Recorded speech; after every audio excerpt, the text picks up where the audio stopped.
صل على محمد وآل محمد.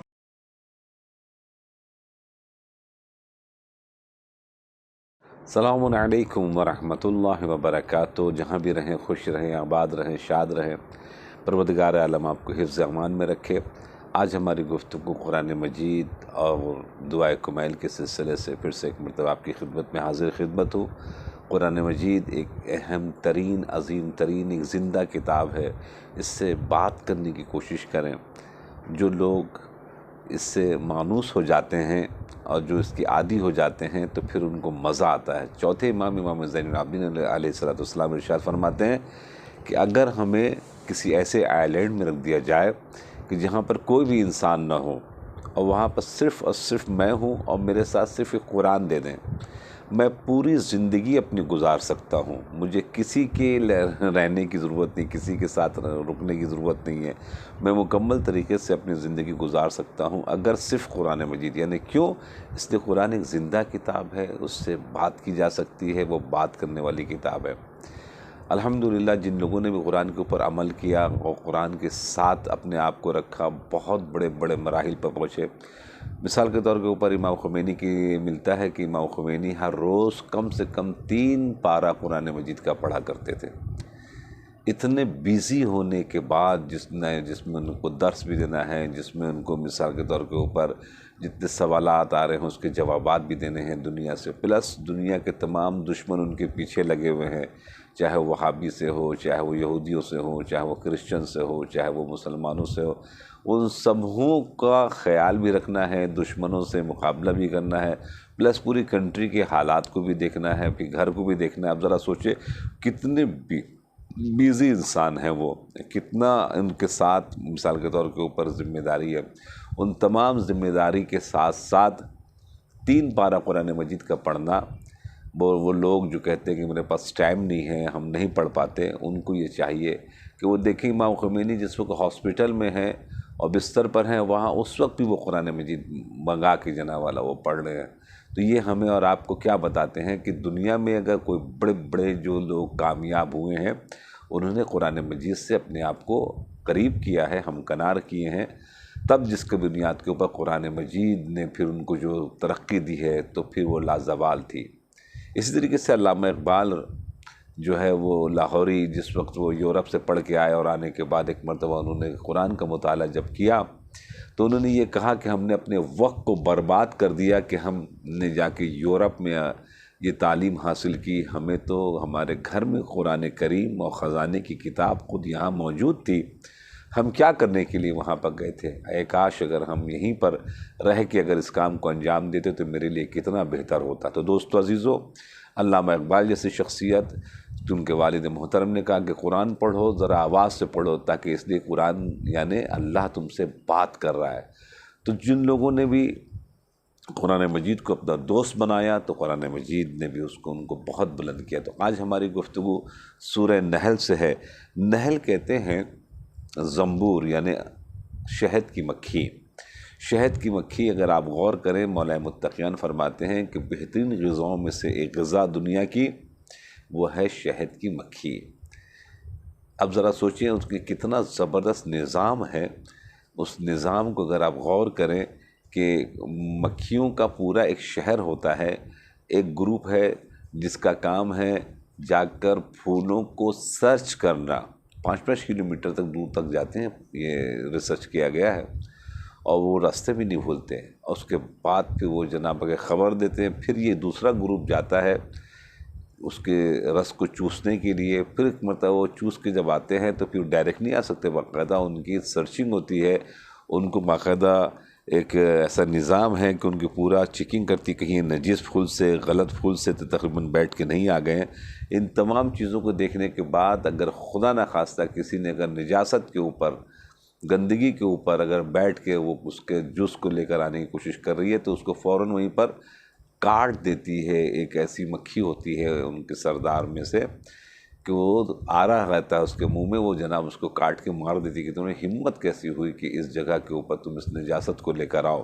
تو آپ نے غور فرمایا اس مکھی کو جو سردار ہوتا ہے اس کو کہتے ہیں یعصوب. یعصوب اس مکھی کو کہتے ہیں. اب مولا کائنات کا لقب ہے یعصوب الدین۔ یعصوب الدین کا مطلب کہ پورے صراط کے اوپر بیٹھیں گے، ھذا لی ھذا لک، جو بھی محب اہل البیت ہوگا تو ایک مرتبہ وہ لی ہے یعنی میرا ہے، جاؤ آگے جا سکتے ہو، اور اگر محب اہل بیت نہیں ہے، دشمن اہل بیت اگر ہے تو ھذا لک، تو وہ فوراً دو کر کے مولا متقین کو جہنم کے حوالے کر کے پھینک دیں گے، تاکہ وہ جہنم میں زندہ جلتا رہے ہمیشہ، چونکہ اس لیے کہ انہوں نے جتنا ظلم کیا ہے آل محمد علیہ السلام کے اوپر، اتنا تو کافروں نے بھی جناب ظلم نہیں کیا ہے کہ جو ان کلمہ گویوں نے جناب ظلم کیا ہے۔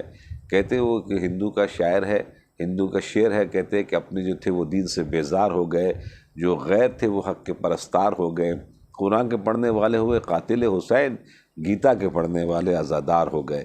تو یہ تھا ایک مختصر سا آپ کو تعارف کہ سورہ نحل، نحل جو ہے وہ مکھی کو کہتے ہیں۔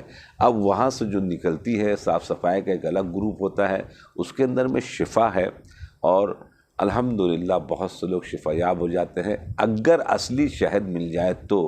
اس دنیا والوں نے تو جناب کوئی بھی چیز جو ہے اصلی نہیں چھوڑی ہے، ہر چیز میں کچھ نہ کچھ ملاوٹ کر کے معاملے کو جناب خراب کر دیا ہے۔ آئیں اب آپ کی خدمت میں وہ سورہ نحل پڑھنے کا ثواب کیا ہے۔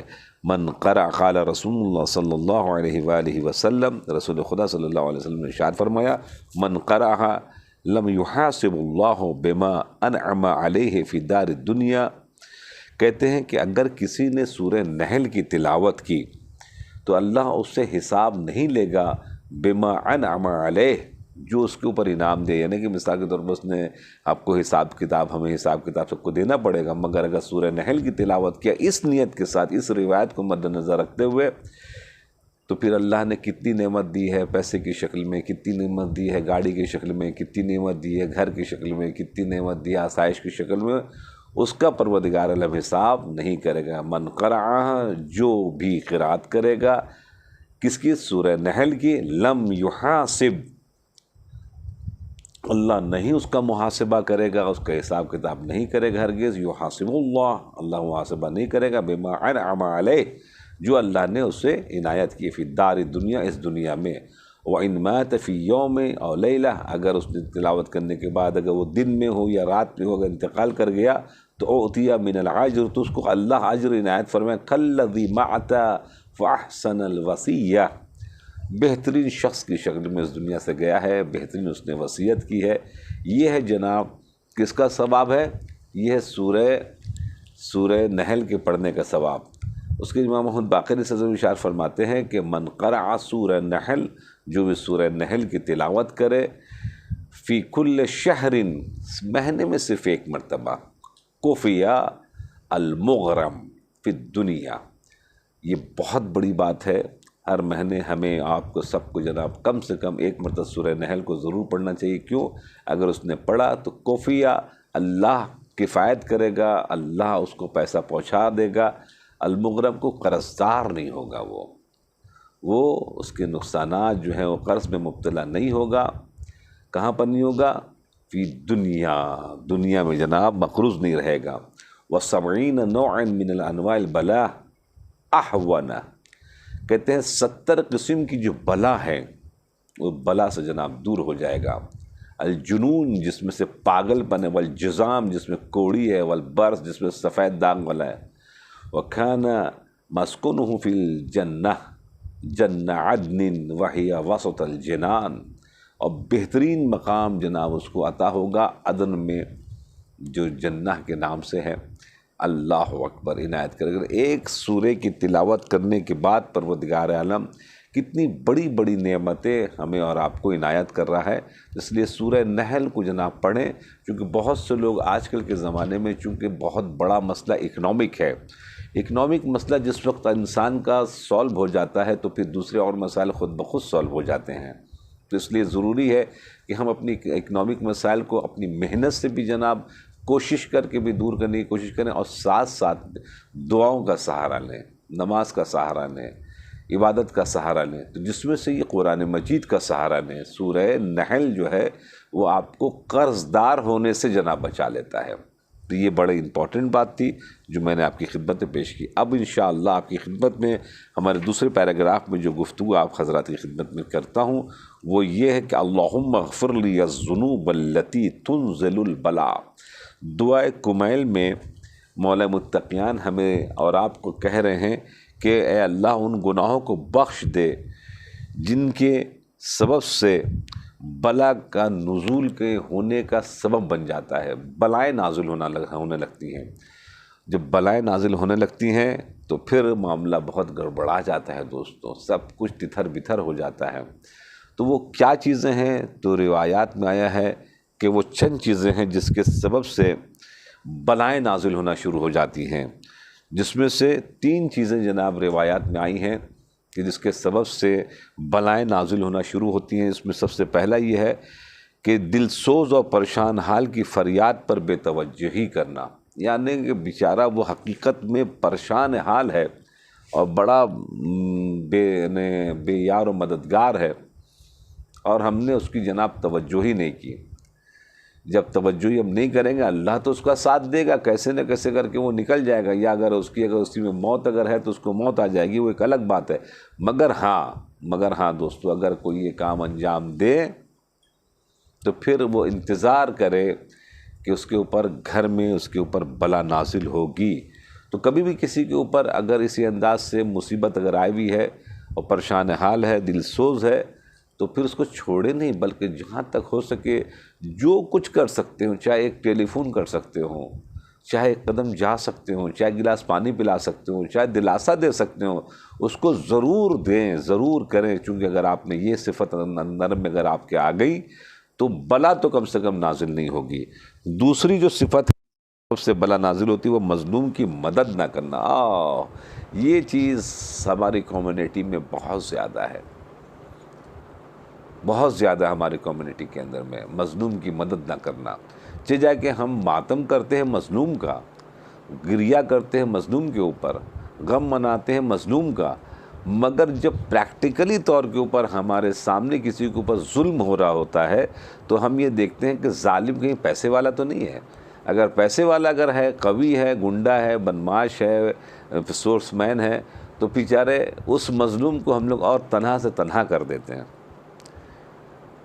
مومن کی ایک پہچان یہ ہے کہ جو رسول اللہ قرآن مجید نے کہا اشد علی الکفار رحماء بینہم، رسول کے جو ساتھی ہیں ان کی صفت بیان کی ہے قرآن مجید نے، اشد علی الکفار، وہ کفار کے سامنے، ظالم کے سامنے سیسا پلائی ہوئی دیوار کی طرح کھڑے ہوتے ہیں، وہ رحماء بینہم، مگر آپس میں جو ہوتے ہیں وہ بڑے کہتے ہیں تہ دل اور بڑے خندہ پیشانی اور بڑے خلوص کے ساتھ ایک دوسرے سے ملتے ہیں، یعنی آپس میں بڑے خلوص سے ملتے ہیں، مگر جب کوئی دشمن اور ظالم آتا ہے تو سینہ سپر ہو کے کھڑے ہو جاتے ہیں۔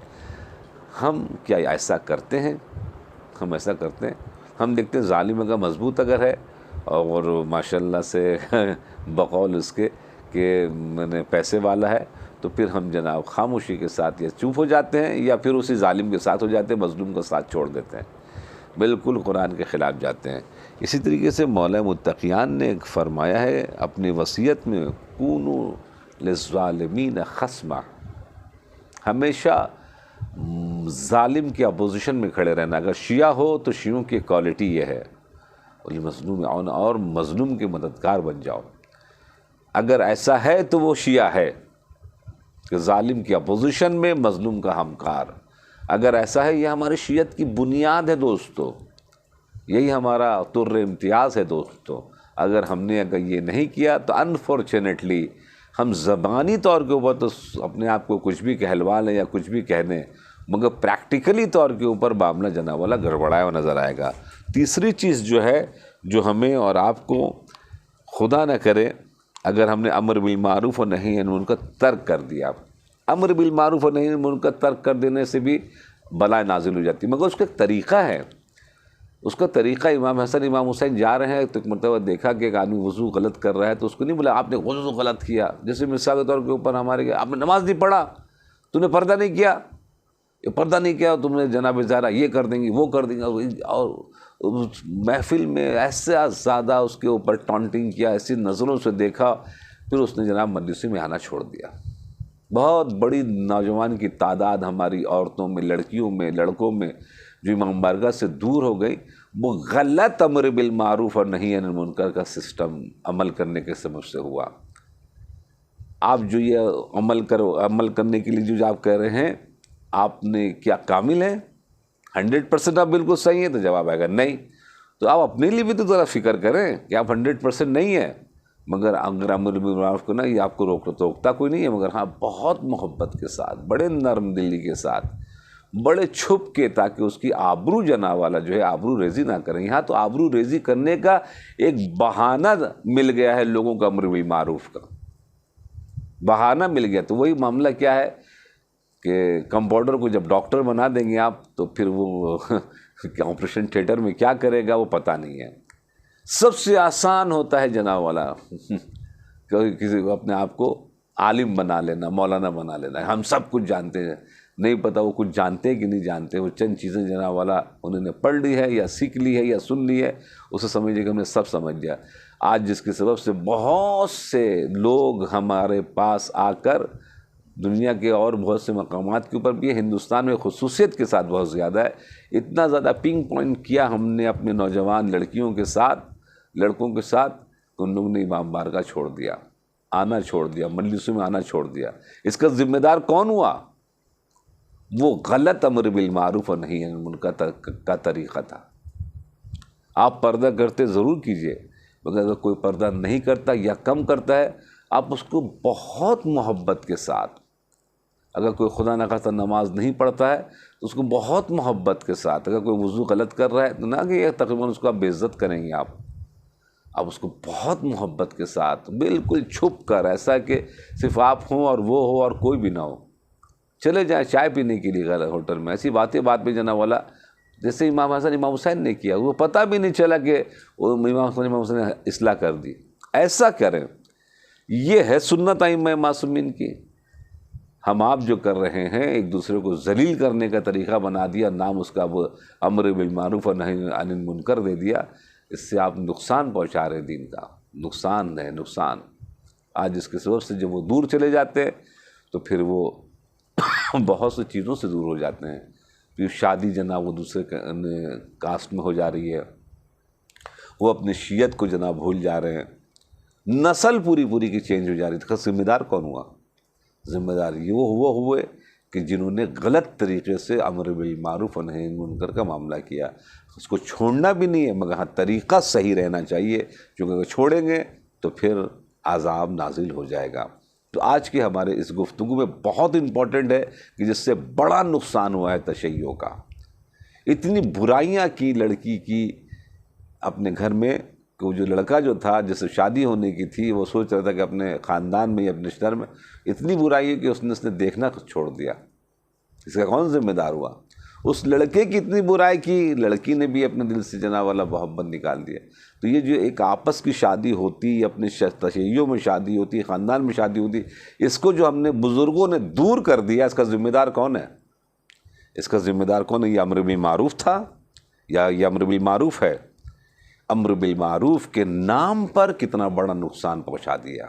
اس لیے ضرور آپ تبلیغ کریں، بے طریق احسن، اچھے طریقے سے کریں، اچھے انداز سے کریں، لین، بہت نرم لہجے میں ہونا چاہیے، اور خاص کر کے کسی کے سامنے تبلیغ مت کریں اس کی آپ نصیحت، اس کو بالکل اللہ کہیں موقع کے اوپر بلا کے بیٹھ کے ایسی باتوں میں جناب والا بولتے بھی نکل جائے، یہ ہوئی کہ آپ نے اس کی آپ تو پھر وہ آپ کی عزت بھی کرے گا، آپ کی بات بھی مانے گا، وہ بات بھی مانے گی، اور پھر وہ الحمدللہ اپنے مذہب سے دور نہیں ہوگی۔ اگر آپ نے اس کا الٹا کیا معاملہ، کچھ لوگ ممبر پر بیٹھ کے جناب والا زبردستی میں ٹانٹنگ کرنا شروع کر دیتے ہیں، کیوں؟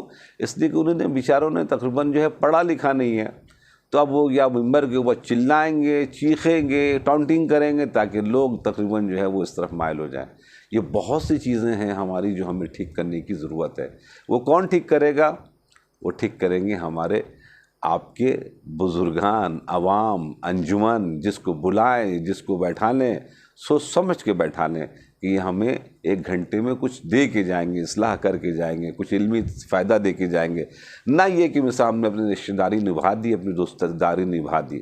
اب دین کا نقصان ہو، عوام کا نقصان ہو، وقت کا نقصان ہو، اس سے ان کا کچھ لینا دینا نہیں ہے۔ ہم نے تو جناب والا اپنی رشتہ داری نبھا دی ہے۔ اگر کوئی غریب اگر ہے اب اس کی مدد کرنا چاہتے ہیں، ضرور جناب والا مدد کریں۔ کوئی بولے بھائی اس کو مجلس پڑھنا کے لیے بیٹھا دو، تو آپ نے دیکھا وہ ایک الگ مقام تھا، وہ ایک الگ صنف کا تھا کام۔ آپ نے اس صنف سے کام کو چھین کے کس کو دے دیا جو اس لائن کا تھا ہی نہیں۔ تو آپ نے یہ دین کے ساتھ احسان کیا یا دین کے لیے آپ نے نقصان کیا؟ یہ سب چیزیں آپ کو، عوام کو، انجمنوں کو، آرگنائزیشن کو دیکھنا پڑے گا، چونکہ اس وقت ہم بہت زبردست دشمن کے حملے کے زد میں ہیں۔ اپنے آپ کو بچائیں، اپنی نسل کو بچائیں۔ تو انشاءاللہ بہت خیال رکھیے گا اپنا اور اپنے اہل و عیال کا۔ والسلام علیکم ورحمۃ اللہ وبرکاتہ۔